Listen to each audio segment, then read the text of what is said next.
That's right. Hi guys, it's Kiran Rai here, and we've got Ralph Pereira, and we've got the fantastic head cricket captain, Mithali Raj from India. How are you? Thank you for having me. You're very welcome. We are very honored to talk to you. So just a question you probably haven't got, but it's very brand new recently, but you're traveling the world, you're the head captain of India on the female side. You're always either training or you're not training. How does it feel being quarantined?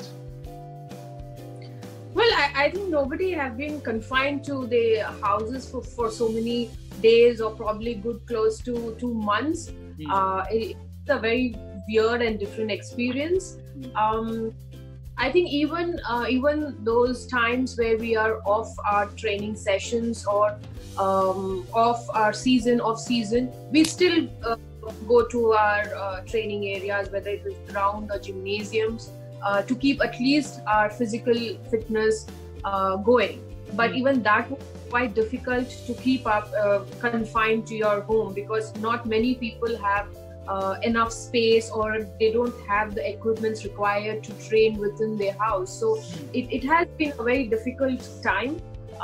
Initially 3-4 days, it was like, I felt what is happening around with all those news, and also the fact that all through my career days, if not training, I've always gone to the ground at least to run a couple of laps, to feel that greenery, or to feel that I'm on the ground. But even that I was not able to do. So it was it was very difficult. But as athletes, we are groomed to acclimatize to conditions as quickly as possible, conditions or situations. So after 4-5 days, I realized I can't just wake every day and sulk into a phase where okay, what is happening around, and feeling sad, helpless. So I got down to doing a routine. I got down to having a sort of a timetable, organizing my day, so that every day I wake up, I know what I have to do, and I look forward to it. So I think that to get through the lockdown phase. After a month, then again I've changed my scheduling a bit, because sometimes it gets very monotonous to train within your house. Like there were so many times I have to shift my furniture to make space so I can do certain activity of my physical fitness training there. So it was difficult, but I think the routine did help me to get through those days. And obviously as a head captain of representing your country, India, which is obviously a great honor, but at the same time you have so much pressure as an individual, because you have to take care of the entire team. You have to make sure people don't, as a captain, you are the captain. The captain is to make, you're driving the ship. So, you have to make sure everyone's motivated, because, as human beings, we go on to, I play tennis and badminton. And when I go onto a court, I'm like, I'm stressed out, I'm annoyed, but at the same time, I've got to have that mental game. Everyone comes from all different walks of life, but you've got to channel all your energy. Do you sometimes have pressure when it comes to, and do you have pressure when you go on your test matches and you're trying to motivate everybody and whatever, But I think the biggest test for me was, of course, as you mentioned about test match, we played England in 2014.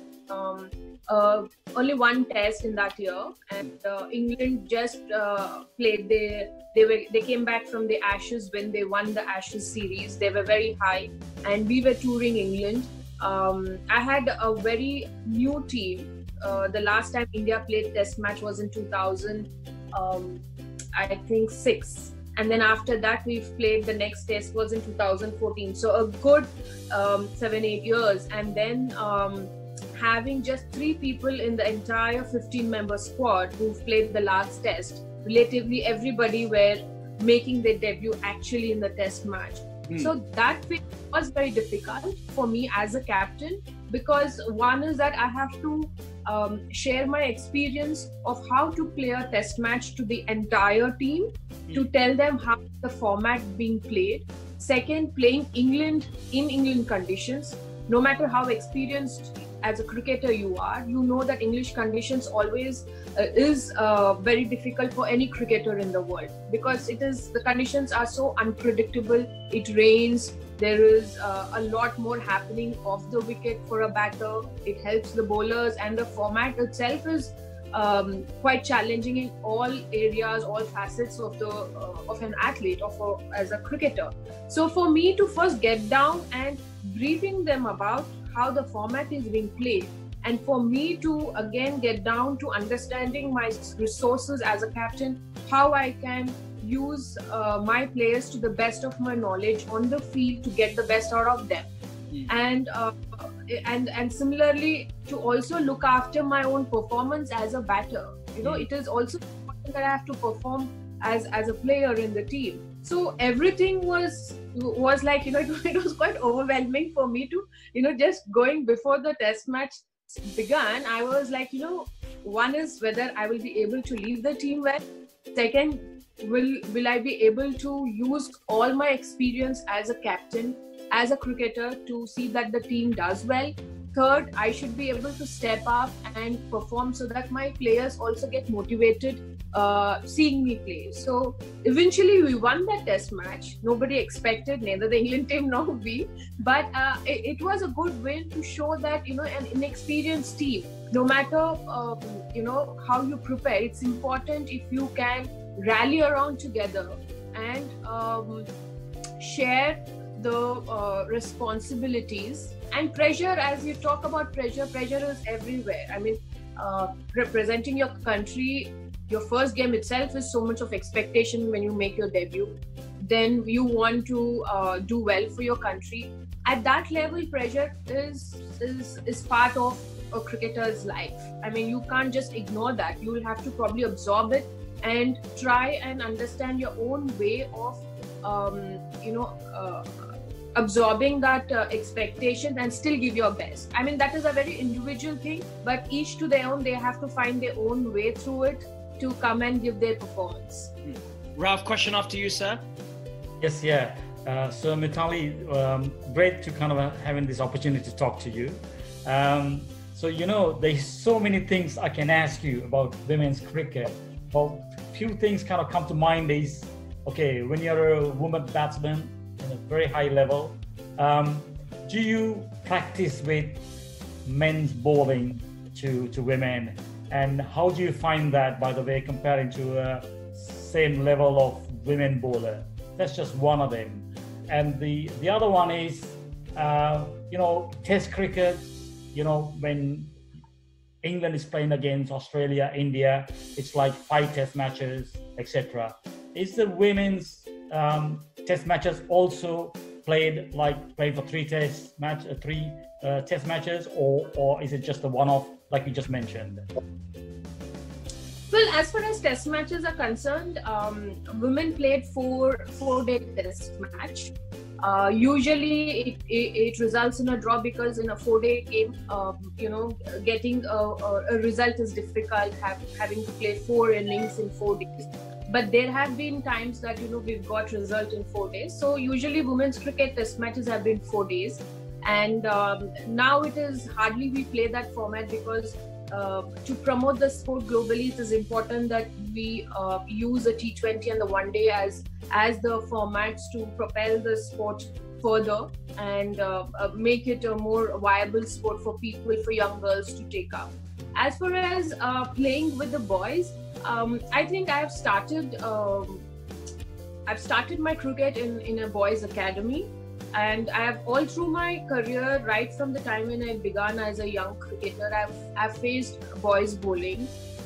It does help, yes, it does, because if you take, say, under 16 player boys and under 16 player girls, the strength is very different.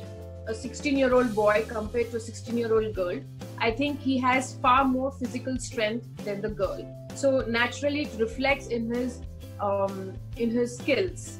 And as far as experience or exposure is concerned, a lot of levels are there for young boys, like good under 10 year, under 12, under 14, under 16. Every 2 years they have a level.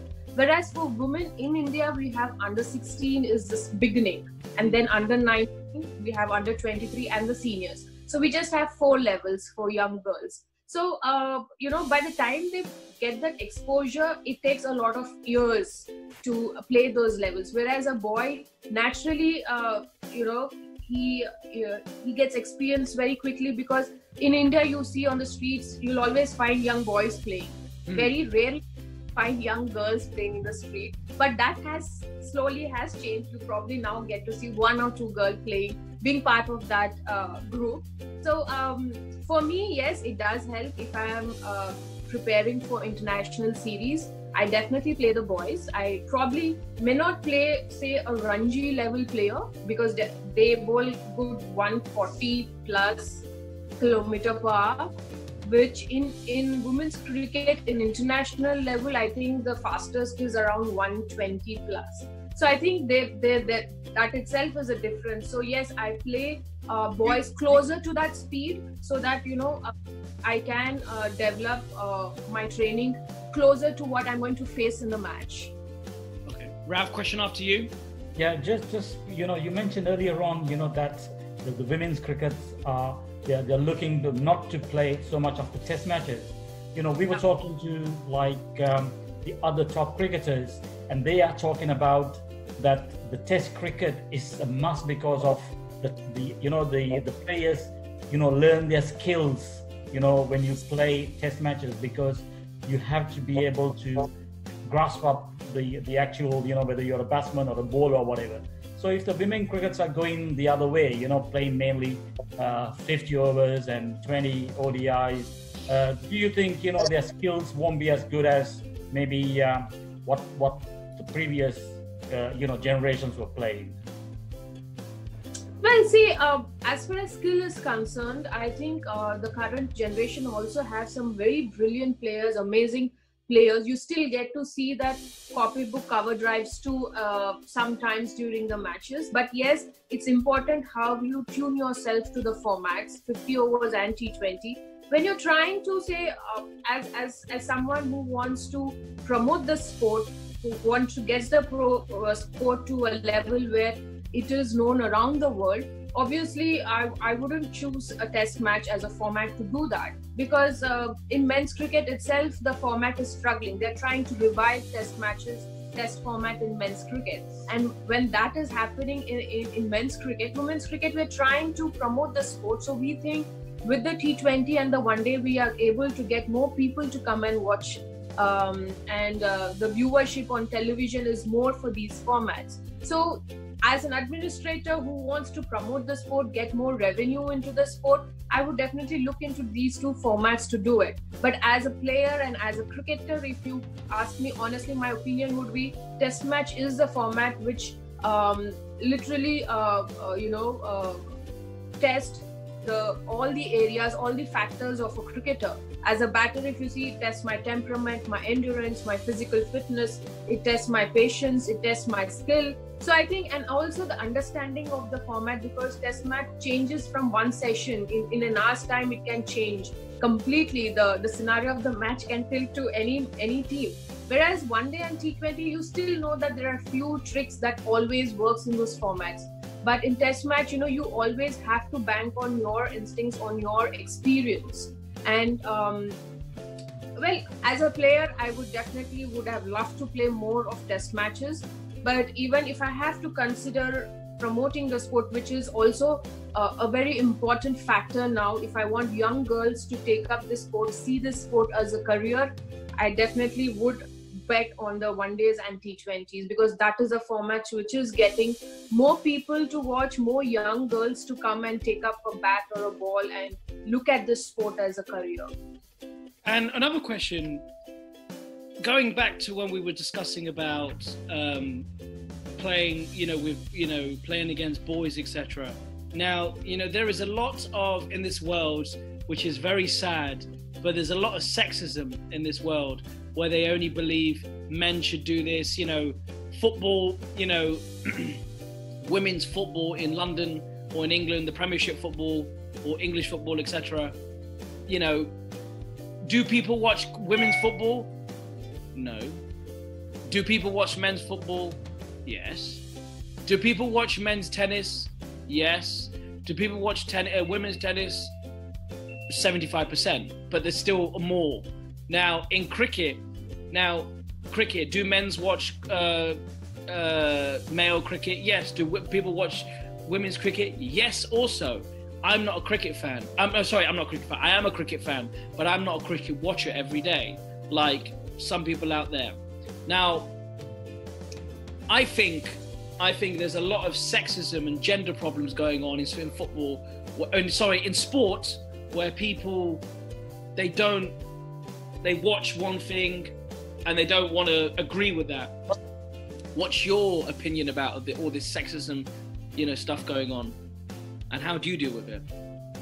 Well, I think as far as women's cricket is concerned in the past, I would say there has been a lot of ignorance about the sport. Yes, way back in the 90s, when we used to travel to play different tournaments around India, a lot of people watching our kit bags, they would always guess it would be a hockey team, and nobody would even get closer to thinking it could be a women's cricket team. And then when like, no, we are not hockey players, we are cricket players, and they would be surprised to actually listen, a national team, there is a national team in our country, and they would ask us about the rules, about whether the girls play. I'm sure the girls play tennis ball because the ball is softer, girls can't take the hit on the body, and what kind of rules do you reduce the boundary line, or do you reduce the distance between the wicket, because the cricketer, the woman cannot bowl with that speed and stuff like this. But I think it has a lot to do with matches not being televised, or there is not much, because I also truly believe what I see is what I'm going to think, I'm going to believe. Say if I see a women's football match regularly on television, on a sports channel, I mean, I would not be ignorant. Okay, there is a women's football match and they play. This is how good they play. But if I don't actually watch them play, if there is nothing where I could watch them live or have no clue about how they are, or what are their names or the profile of the players, how am I going to develop the knowledge about that team? So it's important that these women's sport also should be projected, should be covered, should be marketed by the respective boards. Like how BCCI does is that whatever games we play in India is televised by Star Sports. So all our home series is being televised. And so the profile of the sport in India itself is growing. And if you talk about women's cricket around the globe, the 2017 World Cup, the recently concluded T20 World Cup has seen huge number of people turning up to the stadiums, and the viewership having the record, it has crossed some record of the viewership. So it boils down to how you market the sport, how you promote the sport. So if you do that regularly, why not? Why would people not watch it? And also you're a very pretty girl. You're very pretty, and when your appearance, we've talked about cricket now, we've talked about sexism, we've talked about etc. But going back to that, some people, I know it's a very judgmental thing when people say you don't look like a footballer, or you don't look like but if I saw you in a club or a disco or in a restaurant, etc., do you get mistaken for that sometimes when people say, what? Really? You're the head captain? Like if you're in a different country and they don't know much about cricket, when you say I'm the head captain of India, and because because I can't explain it, but there's a fine line between when people see you and they say, well, he doesn't look like that. He doesn't look like do you get that mistakenly sometimes when people say that to you? Because you look like a model, because you've got a very model face. Well, I'm being honest,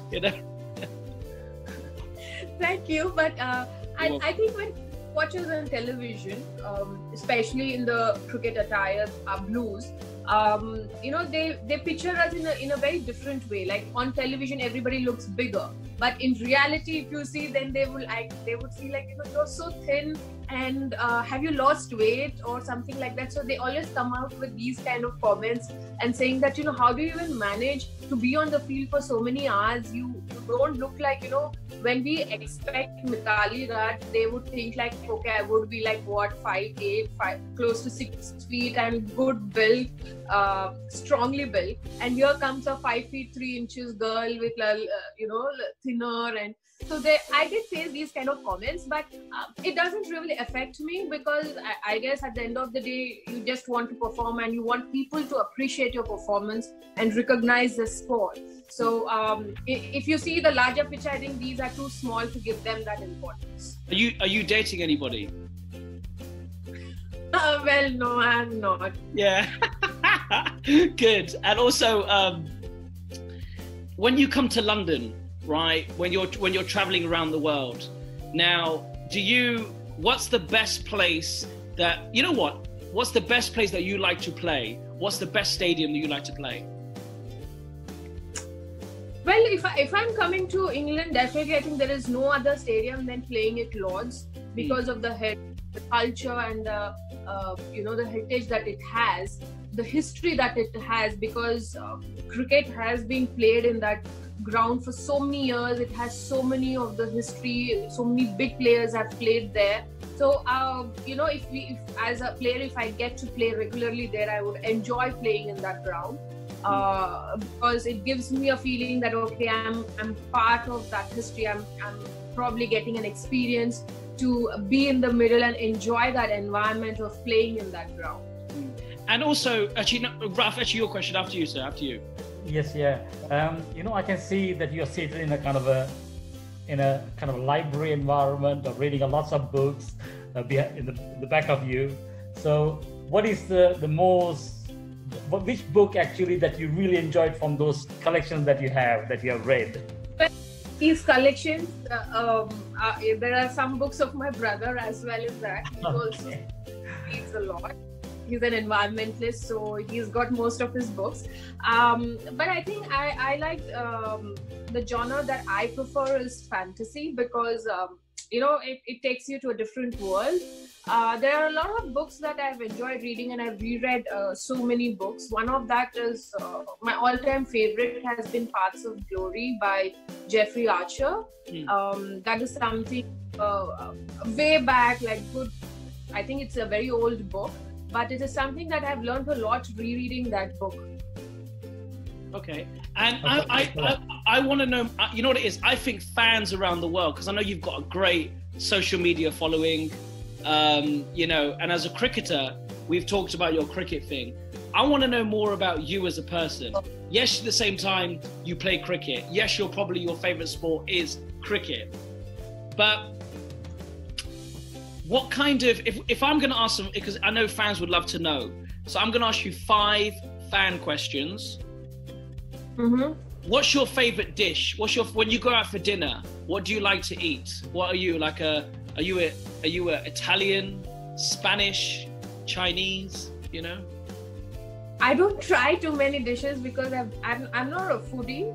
I eat food to live, so I would try to keep it very simple, something which I have been eating for years, and I would rather like to eat that and not get a bad stomach or something. So I normally prefer palak paneer. That's the vegetarian dish, and I enjoy eating that. It goes with roti, it goes with rice, pretty much anything. Yeah. And what do you do when you're not working? Are you like a disco person? Are you a bar person? Are you a jazz person? Do you go out for cocktails? Are you a cinema person? What kind of stuff do you do when you're not working? I would rather, because see, as a cricketer, as an athlete, we're always traveling and packing our suitcases from one hotel to the other, or from one place to the other. So it's a very busy lifestyle that we have. So whenever we get few days off, I would rather unwind it with some of my friends, going to their place or having them over to my place, a quiet dinner, or spending some. So you're not a disco person or dancing and that kind of stuff, or? Maybe sometimes, not all the time. Maybe a few of. I do have different groups. So there is a group which loves to hang out at the bar. There's a group which loves going out and dance. So if ever I'm with those groups, then I try and enjoy that sort. But there are also groups which are quieter. So yeah, I mean, you need to have lots of people around you. Direct question after you, Raf. Fan question, please. Yes, yeah. You played your cricket with many countries in the last, when you first started. Do you have like one particular person that was outstanding apart from you, that you would always admire, that person who played cricket with you? Well, my senior, she is Neetu David. I've always admired her for the skill that she had. She's a left-arm spinner. It's a very unfortunate thing that she was in a different era when matches were not televised, or we were not under BCCI back then. So we were under Women's Cricket Association of India. It's a different association before we came under the umbrella of BCCI. So she is one of those players of that generation, and despite struggles and difficulties as women cricketer in the 90s, she's someone, unfortunately people don't get to see her anymore playing the matches, but I think she's one I've always admired. And also, what's your favorite movie that you've been watching recently, not before, recently, that you've watched in quarantine and you've been watching it twice and over again, or maybe once and you thought, what a brilliant movie? I've just recently watched, maybe three days or 4 days back. It's called A Little Chaos. Kate Winslet is the leading actress in that. So I think it's a very nice movie. It is about someone way back in that century where a woman was actually interested in gardening and how she makes a garden. It's that sort of a story, and I've really enjoyed watching that movie, how she has to maneuver the politics that existed even back then with the men and the women, and how it is looked down on a woman if she's trying to do something very different off the track sort of field if she's pursuing. And I know Virat Kohli is the head captain of India. Are you good friends with Anushka Sharma and Mr. Kohli himself? Do you talk? Does he give you advice? Does he mentor you? Etc. Well, I wouldn't say friends, but yes, we do. If we happen to bump into each other in terms of, say, awards, events, or say sometimes if the tournaments or the tours clashes where the women and the men's team are playing matches simultaneously at the same venue, which it happened in New Zealand. So we tend to cross our paths in the hotel or at the training session. So naturally the discussion revolves around the game and how one, if there is any conditions that we can say, if the men's team plays a match before the women's team on that wicket or on that stadium, in the stadium. So they share their experience of, okay, the wicket is behaving this way, so you can probably use extra spinner, or say the wicket is assisting a fast bowler. So you tend to exchange ideas, strategies. So that's pretty much is what we do when we bump into each other. Yeah. And when you're actually, no, I'll let you ask a question, Ralph. Yeah. So as a woman's cricketer, can I interrupt you? Can I ask one question? I've got it. Actually, you know what, Raf? Go on. I'll let you finish. Go on. Sorry, go on. Raf, go. Sorry. Sorry. As a woman cricketer, you're playing in India. How much popular is a women cricket? Because you mentioned to me that a lot of the time, men are playing. So how can you get more women to actually take part in cricket? Because many people, of course, I know in the park you play with a tennis ball, but actually playing with a leather ball and trying to become somebody just like you, right? how can you kind of promote that particular type of cricket? Well, I think that it's women's cricket has always played with the same rules and everything from the beginning. It's just that the matches, well, when it is not televised or promoted well, so naturally not many people knew about women's cricket. It was not looked as a career option because it was never a professional sport. But with coming under BCCI and the international governing body, that is the ICC, every other country is now have a centrally contracted players where the board actually looks after them and they are part of the contract. So that really helps for players or for the cricketers who come from a very humble background, because in India there are a lot of players who come from the interiors of the country. So it really helps them in terms of their financial support to them and to the family, and that is, I think, is a very big boost for young players to take up this sport as well. When we talk about men's cricket, you know how much IPL is and how important it is for all the cricketers in the world, and the same goes to women as well. Though we don't have an IPL sort of a tournament yet in India, but maybe down the year, in maybe 2 or 3 years, if something like that starts, I think it will definitely enhance the sport more, the profile of the sport far more than what it is today, because every young girl would want to see herself on television playing or representing a franchise, and that in itself gives you a platform to get selected for the Indian team. And why not? I mean, very few people are fortunate and are privileged to actually wear India colors or their national colors and represent billions of people on international circuit. So young girl having those dreams, like say a lot of young girls who now are playing for country, I think they will be an inspiration for these girls to take up this sport. Well, Mithali, I want to say thank you so much for allowing us to interview you. I really appreciate it once again. It was a real pleasure on our side to talk to you, and you know, congratulations on all your success and all your work, and definitely keep in touch. Yes.